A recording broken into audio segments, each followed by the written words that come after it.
loves, ganito ako maggawa ng balalit guys. Siyempre guys, bago ko pinakuluan yung balalit guys, pina-fry ko muna siya guys. Slight fry lang siya guys para may kulay-kulay lang siya na mag-brown-brown. Pagkatapos guys, nilagyan ko ng sugar. Pagkatapos pakuluan guys, nilagyan ko ng sugar.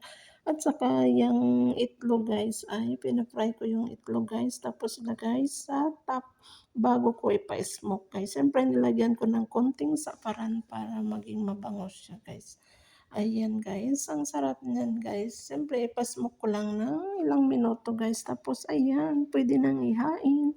Ang sarap niyan guys. Gusto-gusto nila yan guys. Ayan, thanks for watching mga lalabs. Yan ang ating video for today. Yan, ang tawag dito guys ay balalit. Ayan. Thanks for watching mga lalabs.